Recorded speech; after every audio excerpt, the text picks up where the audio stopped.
자, 제 6주차 두 번째 시간 일본의 이모저모 가겠습니다. 자, 지난 시간에 공지를 드린 대로 지난 시간에 일본 문화 키워드에 대해서 살펴봤고요. 자, 오늘은 일본의 의식주 문화에 대해서 살펴보겠습니다.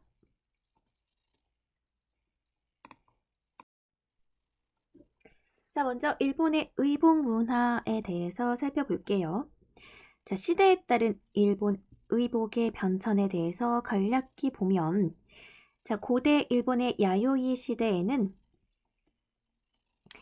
양잠과 직물짜기가 이제 시작이 되면서, 자, 쇼토쿠 태자는 수왕조를 본따 귀족과 신하의 의복에 관한 규칙을 정하기 시작했대요. 이게 고대 최초의 의복이 되겠죠. 자, 그래서 대부분 옷을 겹겹이 입는 방식에 대한 연구가 이제 시작되면서 이렇게 걸치는 느낌으로 이제 최초의 의복이 이제 시작이 되고요. 자, 그 야요이 시대를 지나서 헤이안 시대에 접어들면서 비슷해요. 보면 걸치는 느낌이죠. 자, 먼저 남성 귀족의 의복이고요. 소쿠타이라고 하고, 자, 이번에는 여성 귀족의 의복으로서 주니 히토에. 자, 주니 히토에라는 것은요. 주니, 숫자 주니, 12겹을 겹쳐 입었다라는 뜻이에요. 그러니까 겹겹이 걸치고 또 걸쳐서 주니 히토에 12겹을 겹쳐 입었다는 특징이 있고요. 자, 이제 기모노로 넘어와서 이 일본 기모노는 지금 전통 의상이죠. 자, 그리고 넓은 의미로는 모든 의복을 가리킨대요. 자, 왜 그러느냐? 이 기모노에 한자 입을 착자를 써서 키, 자, 그 다음에 모노, 물건, 물자를 써서, 자, 그러니까 입는 물건, 즉 입는 것, 넓은 의미로 키모노 하면 모든 의복을 가리킨다. 자, 그 다음에 기모노의 원형은 고소대, 나라 시대에는 속옷으로 사용됨. 자, 고소대라는 건 이 소대나시 여러분 들어보셨어요? 자, 소대나시 하면 소매가 없다는 뜻이에요. 자, 고소대니까 소매가 짧은 것. 그러니까 기모노하고 이게 걸치는 느낌은 같은데 소매가 짧은 형태예요. 자, 이게 나라 시대에는 속옷으로 사용됐고 16세기 중반에는 일상적으로 착용하는 위옷이 됐고, 자, 지금 현재에는 기모노의 모습이 됐다고 합니다. 자, 보통 기모노는 정월, 시치고산, 우리 시치고산 지난 시간에 일본 문화 키워드에서 배웠었죠. 그러니까 시치고산 하면은 이게 시치, 그 다음에 상 해가지고 7살, 3살 여자아이, 5살 남자아이. 자, 그 다음 성인식, 졸업식, 결혼식, 장례식 등. 자, 그리고 여름 전후에는 히토에라는 표현은 요즘에는 잘 안 쓰고 일상복으로 입는 유카타. 자, 그래서 하나비, 불꽃놀이를 여름에 가거나, 그리고 가을 초봄에는 아와세라고 해서 단풍놀이를 간다든지, 꽃구경을 간다든지, 하나미 또는 모미지 이런 것들을 보러 갈 때도 이제 기모노를 입고 있습니다. 자, 그 다음에 예복으로서 지난 시간에도 잠깐 나왔었죠. 검은색의 하브타에, 그 남성 집안의 가문의 마크가 이제 새겨져 있다고 했었어요. 자, 그리고 여성 예복은 흰색 또는 그 흰색은 지난 시간에 등장을 했고, 빨간색 바탕은 제가 친구의 결혼식 도쿄에 다녀왔을 때 2부 피로연에 등장을 했었어요. 보통은 그렇게 입고요. 자, 그리고 경사, 좋은 날에는 수수한 색깔과 무늬의 기모노 이런 식으로 입고, 장례식에는 우리하고 같아요. 이런 화려한 문양이 없는 그냥 검은색의 기모노를 입습니다. 자, 그 다음에 오비라고 해서 기모노와 함께 착용하는 이 허리띠라고 생각하시면 되죠. 이 오비를 혼자 매는 게 굉장히 어려운데요. 자, 오비의 변화를 보면 자, 먼저 8세기 초에는 가느다란 이거보다 얇은 형태의 오비였고요. 그러니까 오비라고 하긴 좀 그렇고 약간 끈 느낌이었고, 자, 나라 시대에는 좀 더 세련돼지고, 자, 그리고 헤이안 시대에는 남성용 오비에는 돌을 달았지만 조정의 여성은 오비를 사용하지 않았다고 합니다. 자, 그리고 에도 시대. 에도 시대 하면 우리나라 조선 시대하고 맞물리는 시대예요. 하카마, 겉에 걸치는 이렇게 조끼 같은 우옷, 하카마 없이 고소대를 착용하면서 오비의 중요성이 커졌다고 합니다. 자, 그냥 끈만 묶고 하카마 조끼를 걸쳐 입으면 끈이 가려지잖아요. 자, 그런데 하카마 조끼 없이 그냥 이렇게 코소대, 소대 있는 옷만, 기모노만 착용을 하면서 오비의 중요성이 커지고, 또 매는 방법도 원래 이게 기본 형태인데 지금 뭐 이렇게 리본 형태도 있고 뭐 이런 식으로 좀 더 차별화된 느낌도 있고, 이게 요즘에는 어떤 뭐 패션 센스도 되고 뭐 시대에 따라 유행하는 오비에 묶는 방식도 다르고. 자, 그 다음에 남성의 오비는 조금 더 수수하죠. 얇고요. 자, 여성의 오비보다 폭이 좁고, 자, 그리고 에도 시대 여성의 오비는 여자아이나 미혼 여성은 뒤에서 묶고, 자, 기혼 여성은 아까 그 매듭을 앞에서 묶었다는 그런 차이가 있어요.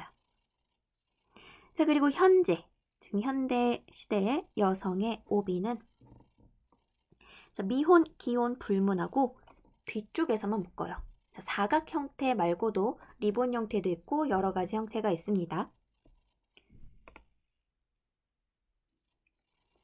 자, 그 다음에 게타와 타비. 자, 먼저 타비라는 것은 이렇게 약간 족발 모양의 형태로 된 이렇게 이 게타 조리를 신기 위해서 여기 가운데만 홈이 파져 있어서 약간 족발 모양 이런 식으로 된 버선이에요. 버선. 일본식 버선. 남성은 주로 검은색 또는 감청색, 감색, 여성은 흰색. 색이 있는 것은 일상복인데 보통은 흰색을 신고요. 자, 게타와 조리. 자, 먼저 기모노와 함께 착용하는 전통 일본 신발.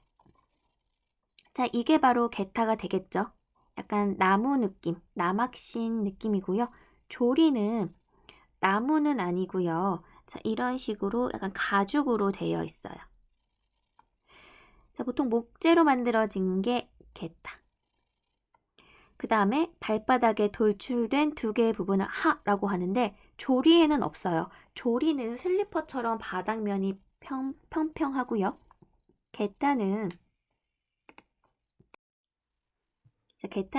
측면에서 보면 이렇게 신발이 있으면 이렇게 되어 있죠. 그래서 이게 하. 그리고 아까 전에 다비는 이렇게 가운데 이렇게 되어 있다. 버선의 형태가 여기 가운데가 파져 있어요. 자, 그 다음에 남성용 게타는 오동나무 재질이고 여성용 게타는 그냥 일반 단순한 보통의 나무.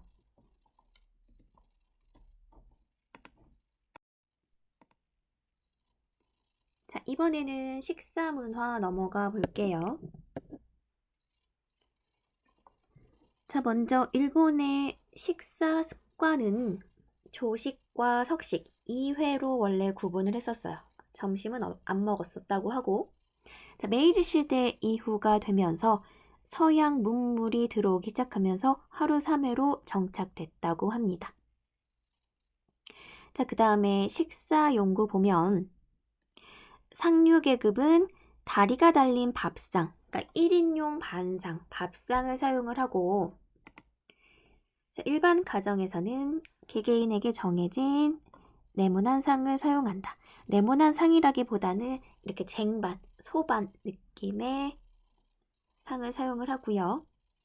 자, 메이지 시대 이 일본에서는 메이지 시대가 서양 문물 개화 시대인데 이 이후에 보통 식탁을 많이 사용하기 시작을 했겠죠.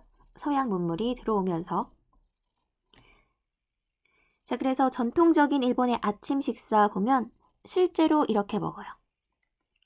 자, 그래서 밥그릇, 국그릇, 그리고 생선을 많이 먹고 생선, 그리고 이거는 지금 계란말이인데 생선구이, 그 다음에 계란말이 또는 달걀 후라이, 그리고 자 이런 식으로 쯔케모노라고 하죠. 당근, 무, 오이를 소금에 절인 것. 우리나라식으로 치면 김치가 되겠죠. 이게 쯔케모노가. 자, 보통 이 세 가지가 기본이고 뭐 소시지를 구워서 뭐 먹기도 하고, 그리고 우메보시도 있죠. 그리고 나또도 즐겨 먹고요. 자, 그 다음에 외식 문화. 자, 에도 시대 때부터 발달이 돼서 메이지 시대에 이어졌대요. 자, 그리고 도쿄, 오사카. 에도 시대의 이 에도가 도쿄의 옛 지명이에요. 대도시를 중심으로 발달을 했고, 포장마차, 뭐 작은 점포에 소바, 가게 또는 간이 식당 이런 것들이 발달을 했는데, 자 보면 또 전문 요리점도 에도 시대부터 등장을 해서 뭐 지금으로 치면 이렇게 가업을 대대로 이어오는 것들이 에도 시대부터 이어진 것들이 있겠고, 메이지 시대 이후가 급격히 이제 증가했겠죠. 서양 문물이 들어오면서 뭐 서양 요리는 물론이고 중화 요리까지 이제 생겨나기 시작했고요.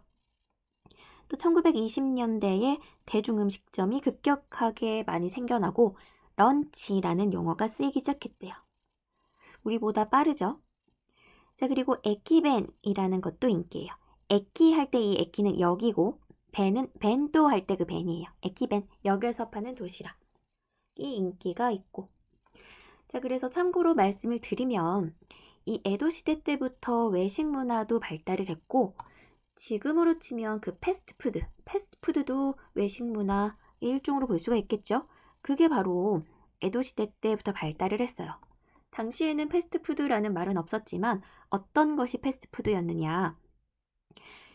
지금 우리가 흔히 먹는 스시 있죠. 오스시. 그 초밥이 니기리즈시라고 해서 이렇게 손으로 쥐어서 이렇게 한입 크기로 먹기 좋게 만든 초밥이 보통이잖아요. 그 스시가 에도 시대에 만들어진 패스트푸드예요. 원래 일본에서 스시, 초밥이라는 건 이렇게 나무 합에다가 이렇게 나무로 된 네모난 도시락통 같은 그 합에다가 밥을 넣고 뭐 이렇게 찌라시즈시라고 해서 밥 위에 뭐 계란도 뿌리고 뭐 생선도 뿌리고 이런 식으로 하거나 또는 생선 그 안에 밥을 이렇게 넣어서 우리 뭐 경상도 지방에서 먹는 식혜라는 그런 음식이 있거든요. 그런 형태로 된 초밥이 원형이었는데 에도 시대에 이제 뭐 무사 계급들이 중앙 집권 체제 하에서 에도, 수도로 몰리기 시작을 하면서 이 사람들이 빨리빨리 먹고 뭐 자기네도 훈련도 하고 일이 많았을 거잖아요. 그렇기 때문에 빨리빨리 먹기 위해서 간편하게 뭐 우리나라 뭐 주먹밥 만들듯이 손으로 이렇게 꾹꾹 쥐어서 빨리빨리 만든 게 오늘날의 초밥의 기원이 됐다. 그래서 에도 시대 때부터 패스트푸드, 뭐 외식 문화 이런 것들이 발달하기 시작했다. 자, 그 다음에 전쟁 후, 자, 세계대전 후에 스나크라고 해서 뭐 경양식당. 근데 요즘에는 스나크 하면은 보통 술집이에요. 최초에는 경양식당 형태로 등장을 했지만 지금 보통 우리 일본에서 스나크라고 하면은 이렇게 바 같은 형식의 어떤 술집이라고 생각을 하시면 되고요. 자, 그 다음에 뭐 고급 레스토랑, 대중식당 이런 것들이 증대했고 1990년대 이후에는 체인점, 프랜차이즈 점포들이 상당히 많이 늘어났다. 그래서 제가 이제 뭐 유학 시절 사진으로 앞으로 설명을 드릴 텐데 뭐 가스토라는 패밀리 레스토랑이라든지 그런 것들은 전부 다 체인점. 자, 그 다음에 또 식사 문화 가운데 일본은 연회를 굉장히 중시해요. 모여서 밥 먹는 게 이제 연회가 되겠죠. 자, 그래서 지역 공동체의 제사와 관련해 신에게 음식을 바치는 동시에 혈연, 지연 관계인 사람들이 모여 음식을 먹는, 신과 사람이 함께 음식을 먹는다는 풍습에서 유래. 관홍상제, 연중 행사. 뭐 지난 시간에 등장했던 맞추리가 끝나고 또는 결혼식이 끝나고 모여서 먹는 게 전부 다 연회가 되겠죠. 자, 그 다음에 여기 지금 사진으로 실어 놓은 거는 오세치료리라고 해서 정월에 먹는 음식이에요. 그러니까 1월 1일이 되기 전에 섣달 금음날 밤부터 이 오세치 요리를 준비를 해서 정월 연휴 동안 계속 이제 먹어요. 자, 그 다음에 식기 살펴보면 자, 에도 시대의 일본 식기 발전이 정점에 달했고, 근데 이게 참 그런 게 에도 시대 때 그 조선인 도공들을 그러니까 우리 입장에서는 많이 끌고 가서 그러니까 우리 입장에서는 조선인 도공들이 많이 끌려간 거죠. 끌고 가서 뭐 흔히 얘기하면 그때 우리가 이제 일본보다 이 에도보다 앞서 있었으니까 조선의 그 가마 기술이라든지 어떤 그런 도자기나 이런 식기를 만들어내는 기술이 훨씬 앞서 있었기 때문에 많이 이제 뭐 끌고 가서 조선에서는 뭐 진짜 그런 게 너무 흔하니까 뭐 가축의 밥그릇으로 쓰던 것들을 일본에서는 되게 막 높게 친 거예요. 그거를 가치를. 그래서 예를 들어서 지금 이런 뭐 예를 들면 이런 형태의 밥공기, 밥그릇이 당시 조선에서는 이게 너무 흔해가지고 사람들은 잘 쓰지도 않았어. 사람들은 좀 더 고급스러운 형태의 식기를 썼는데 뭐 가축한테 그냥 함부로 쓰던 것들이 일본에서는 굉장히 높이 평가를 받아가지고 물론 끌고 가긴 했지만 끌고 가서 그들이 만든 그런 어떤 식기나 도기들을 굉장히 높게 가치를 쳐주어서 사용을 했다는 이야기도 있는데, 자, 그래서 그런지 에도 시대의 식기 발전이 정점에 달했고요. 그래서 이런 밥그릇이나 그 다도할 때 차를 마시는 찻잔들도 굉장히 많이 발달을 했고, 현재와 같은 식기가 이제 이때부터 시작이 됐고, 그리고 젓가락을 사용을 했고요. 자, 차이점은 우리는 쇠젓가락을 쓰는데 일본은 나무 젓가락. 그리고 우리는 보통 이렇게 세로로 두잖아요, 젓가락을. 일본은 가로로 두는 게 원칙이에요.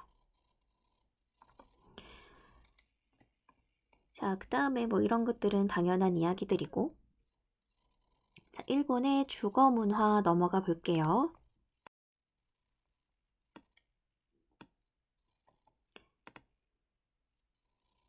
자, 일본 주택의 특징은, 자, 이게 특징이 되겠죠. 지진에 대비하기 위해서 낮고, 나무로 된 낮고 목조 건물이 많아요. 자, 그리고 자, 일본의 주택 문화 가운데 맨션이라는 표현이 있고 아파트라는 표현이 있는데 자, 우리하고는 조금 달라요. 자, 뒤에 가서 설명을 드릴게요. 자, 그 다음에 전후. 여기에서의 전후는 세계대전이 이제 끝나고 주택 양식이 개인 생활 중시, 개인실의 중요성이 인식되기 시작.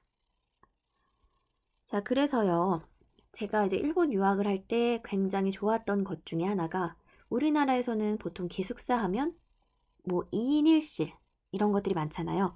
일본에서는 2인 1실을 본 적이 없어요. 가족룸은 물론 있지만 1인 1실이 일본은 기본이에요. 그거는 굉장히 좋은 뭐 장점이었던 것 같아요. 자, 그래서 설명드리고 싶은 것. 자, 우리는 아파트, 빌라, 주택 쉽게 이렇게 구분할 수가 있죠. 자, 일본은 맨션, 아파트, 주택 이렇게 구분을 하시는 게 좋아요. 자, 그래서 우리는 보통 자, 구분을 하면 자, 여기다 한국을 구분을 하면 주택, 그 다음에 아파트,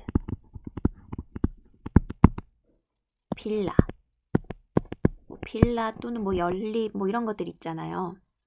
자, 그래서 주택은 이상적인 집, 보통 2층이 많아요. 보통 2층이 많아요. 그리고 일본에서는 가장 선호하는 것이 이 주택. 자, 우리나라에서는 주택을 뭐 선호하긴 하지만 외곽으로 빠져야만 주택에 흔히 살 수가 있죠. 우리나라에서는. 자, 그 다음. 자, 아파트가 있잖아요. 우리나라에선 고급 아파트들이 있죠. 보통 아파트 하면 고급진 느낌이 있어. 빌라나 뭐 연립보다. 마찬가지로 일본에서는 이 맨션이 고급이에요. 맨션, 고급 아파트를 지칭한다. 자, 그래서 우리가 아파트 산다라고 하면 이거를 일본 사람들한테 설명하면 맨션에 산다고 해야지 이해가 되고요. 일본 사람한테 나 아파트 산다고 하면은 약간 빌라, 뭐 연립 이런 느낌이 있어요. 공동주택, 연립주택. 자, 그래서 일본에서 아파트 하면은 빌라, 다닥다닥 붙어있는 연립주택 그런 느낌이 있다.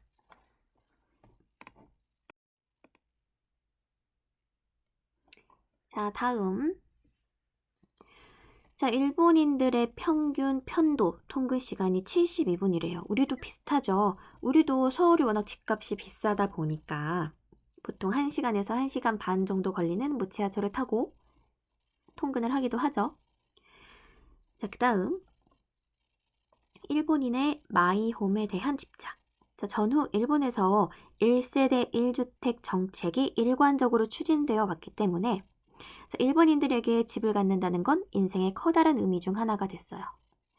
자, 그래서 보통 일본 사람들은 단독주택 구매를 많이 하는데 이거 보세요. 아파트가 약간 연립의 느낌이 있죠. 일본에서 아파트 하면 이 연립, 빌라를 의미를 한다. 주택을 선호를 하는데 주택을 하나 산다는 것은 보통 일본에서는 종신론이라는 표현을 해요. 그러니까 죽을 때까지 다달이 월세 내듯이 뭐 이렇게 은행 대출을 갚아 나가는 방식이 되겠죠. 우리하고 비슷해요. 자, 그러면 오늘 두 번째 시간은 이것으로 마치도록 하겠습니다. 자, 미나상, 오츠카레사마でした.